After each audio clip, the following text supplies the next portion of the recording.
بسم الله الرحمن الرحيم والصلاة والسلام على رسول الله. Au nom d'Allah, le très clément, le tout miséricordieux. Louange à Allah et prière de Allah sur son prophète sallallahu alayhi wa sallam et son salut sur lui.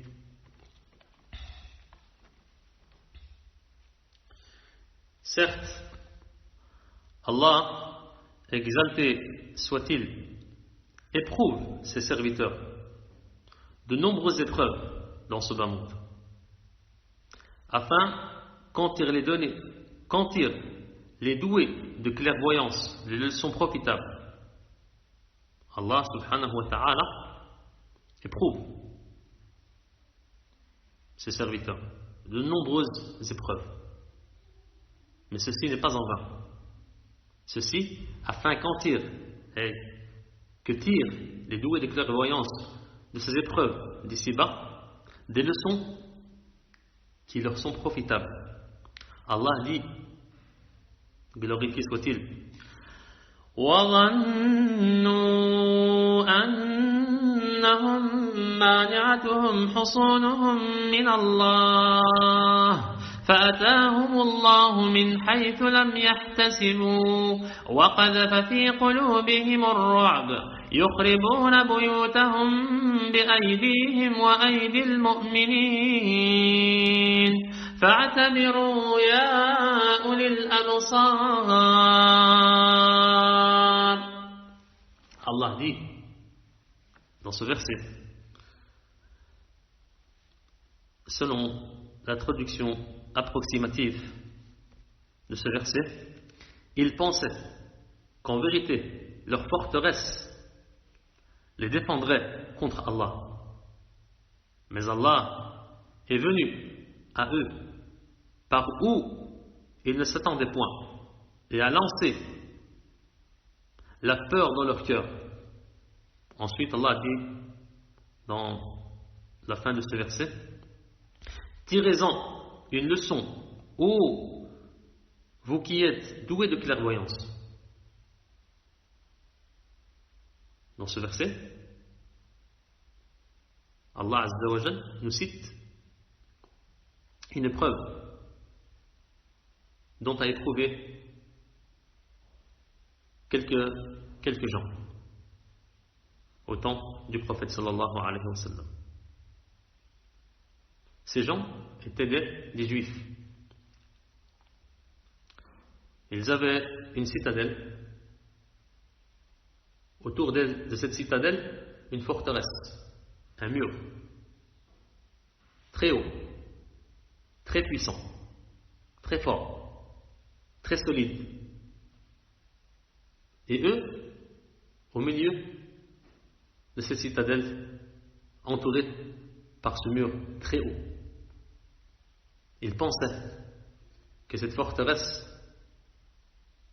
n'est pas atteignable. Ils étaient sûrs, tranquilles. Mais Allah subhanahu wa ta'ala leur est venu par où ils ne pensaient pas. Ils ne pensaient point. Allah subhanahu wa ta'ala les a châtiés ou éprouvés dans ce bas monde par une épreuve qu'ils ne s'attendaient pas. Et ceci prête à méditer, à tirer des leçons de ce genre d'épreuves ou des épreuves qu'Allah subhanahu wa ta'ala fait subir à certaines de ses créatures. Mais ces leçons ne les tirent pas que ceux qui sont doués de clairvoyance, que ceux que Allah Azza wa Jal a doués de clairvoyance.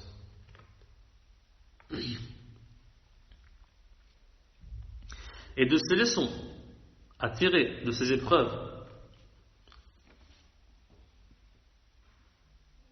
qui touche certains serviteurs dans ce bas monde, une de ces leçons à tirer de ces épreuves dans ce bas monde, le rappel du châtiment de l'au-delà. Ces épreuves qui se déroulent dans ce bas monde nous rappellent du châtiment de l'au-delà. Certes, certaines de ces épreuves de ce bas monde privent certaines personnes de liberté. Hier, tu le voyais, il sort de sa maison comme il veut. Il sort de sa maison à quelle heure qu'il veut. Il retourne quand il veut. Liberté totale. Aujourd'hui, il est privé de liberté. Il ne sort que dans un temps restreint. Il est privé de liberté. Un emprisonnement partiel. Ceci nous fait méditer. Ceci est matière à réfléchir et à méditer. Qu'il y a un autre emprisonnement, plus dur, plus intense, un emprisonnement éternel, l'emprisonnement des gens de l'enfer, ayad billah. Donc il faut méditer sur ça. Aujourd'hui, tu es privé de liberté partiellement. Et il faut savoir que dans l'au-delà, les gens de l'enfer sont privés de liberté totalement. Un emprisonnement éternel. Allah Azza wa Jal dit à propos des gens de l'enfer: يريدون أن يخرجوا من النار وما هم بخارجين منها ولهم عذاب مقيم. Allah dit, après traduction approximative de ce verset, ils voudront sortir d'un feu, mais ils n'en sortiront point, et ils auront un châtiment permanent. Aujourd'hui, tu peux sortir, même si ceci est restreint, ou dans un temps restreint, mais tu peux sortir. Les gens de l'enfer, qui sont en enfer, ne peuvent pas sortir. Ils ne sortiront point. Ils sont emprisonnés éternellement. Donc, il faut que cette épreuve que tu subis, ou que certaines personnes subissent dans ce monde, te fasse méditer. Madame, sur l'emprisonnement qui est dans l'au-delà, l'emprisonnement des gens de l'enfer. En outre, certaines épreuves de ce bas monde se multiplient et atteignent certaines personnes de toutes directions. Et ceci rappelle du châtiment des gens de l'enfer.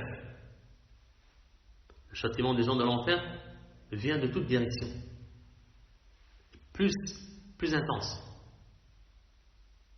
plus dur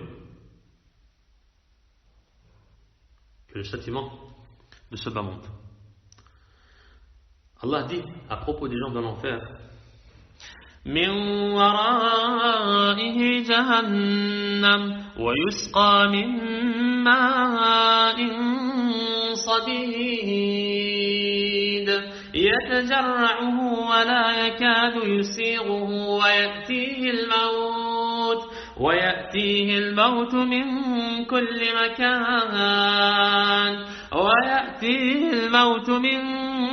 كل مكان وما هو بميت ومن ورائه عذاب غليظ ويأتيه الموت من كل مكان وما هو بميت ومن ورائه عذاب غليظ. Allah dit dans ce verset: L'enfer est sa destination, et il sera abreuvé d'une eau purulente. Ceci est la boisson des gens dans l'enfer, iyadun billah. Une eau purulente, bouillante, mais purulente, qu'il tentera d'avaler à petite gorgée, mais c'est à peine s'il peut l'avaler. Il n'a pas le choix. Ceci est la boisson des gens dans l'enfer. Ils n'ont pas le choix. Ils vont être abreuvés par cette boisson.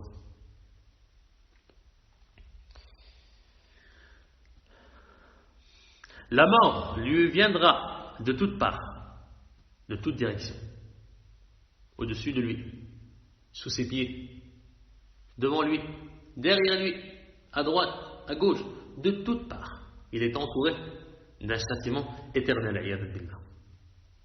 Mais il ne mourra pas, et il aura un châtiment terrible, le châtiment de toutes parts. Donc, ce que tu subis toi, dans ce bas monde, comme épreuve, comme châtiment qui te vient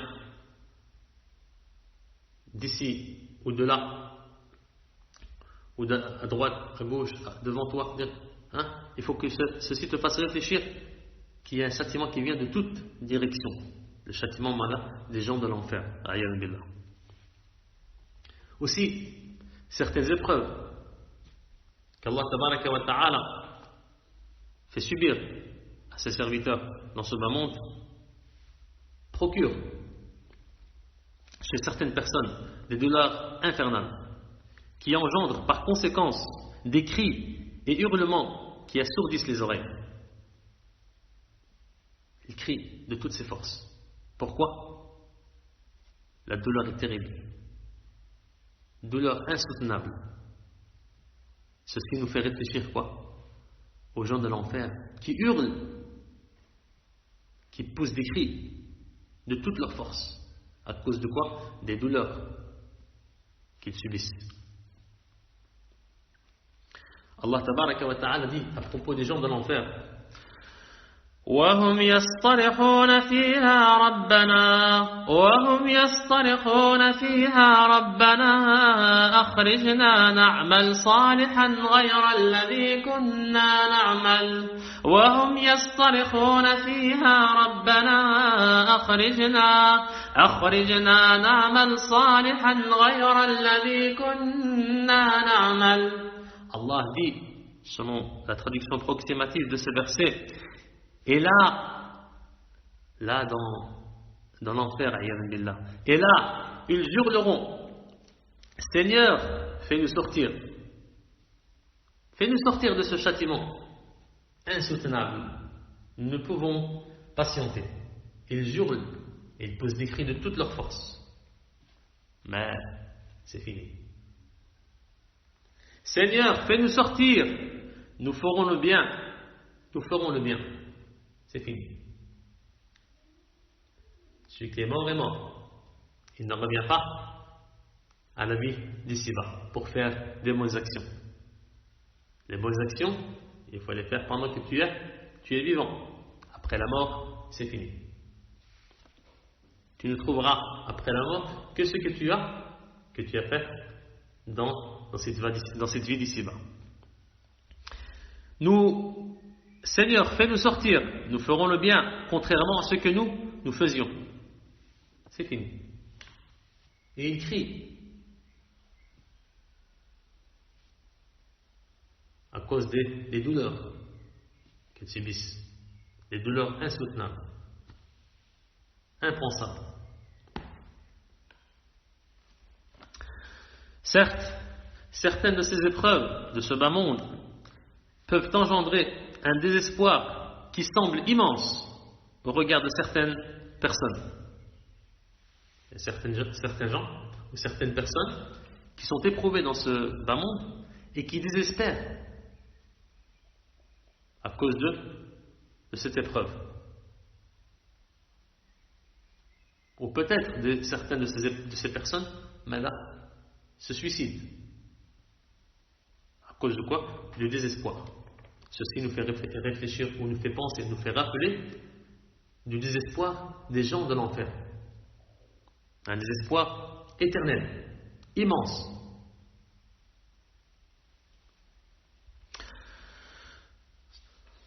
Allah dit, glorifié soit-il, à propos de ça, ou à propos des gens de l'enfer et de leur désespoir dans l'enfer, Innal mujrimina fi adhabi jahannam khalidun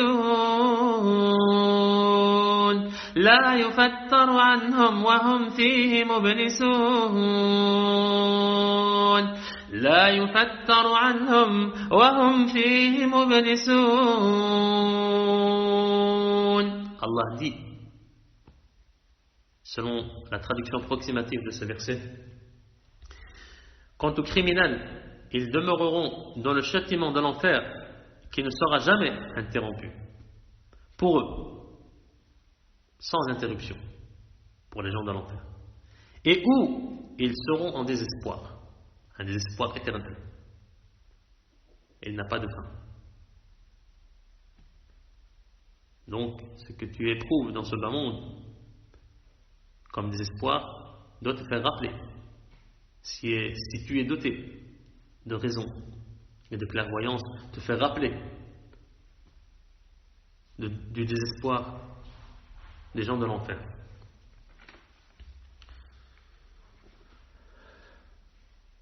Celles-ci sont quelques leçons que tirent les doués de clairvoyance. C'est ce qui a été cité précédemment. Quelques leçons que tirent les doués de clairvoyance des épreuves dans ce bas monde. Leçons qui prêtent à méditer sur le châtiment éternel dans l'au-delà et impliquent auprès de tout un chacun, doué de raison, d'agir en fonction de cela. Agir en fonction de ce rappel, de ces quelques leçons tirées des épreuves de ce bas monde. Tu agis en fonction de ça, en fonction de ce rappel, afin d'éviter le châtiment de l'au-delà. Allah Azza wa Jal, Allah glorifié soit-il, dit وَلَنُذِيقَنَّهُمْ مِنَ الْعَذَابِ الْأَدْنَى دُونَ الْعَذَابِ الْأَكْبَرِ لَعَلَّهُمْ يَرْجِعُونَ.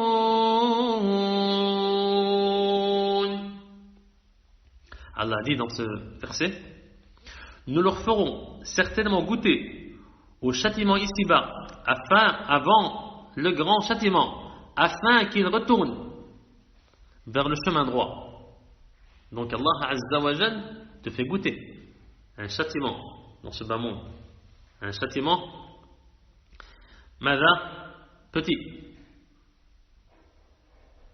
qui te fait réfléchir, qui te fait méditer, qui prête à méditer sur le châtiment de l'au-delà, pour que tu reviennes, tu retournes vers le droit chemin, afin que tu puisses éviter le châtiment de l'au-delà.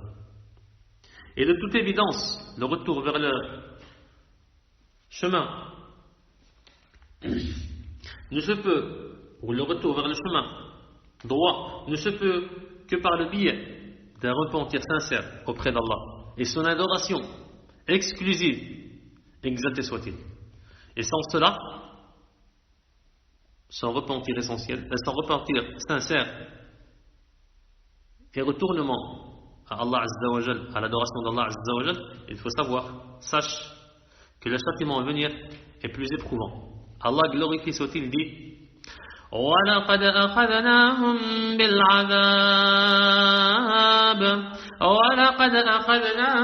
بِالْعَذَابِ فَمَا اسْتَكَانُوا لِرَبِّهِمْ وَمَا يَتَضَرَّعُونَ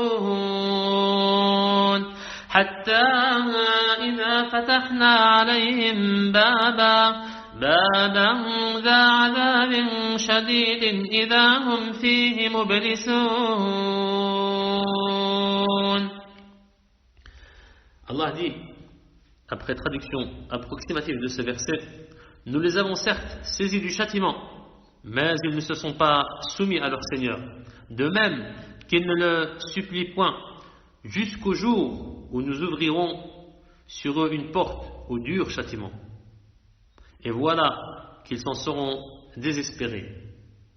Donc, si tu veux éviter le grand châtiment d'Allah Azza wa Jal, prends des leçons profitables de ce que tu subis, de ce qui se déroule comme châtiment dans ce bas monde, afin que tu évites le châtiment de l'au-delà.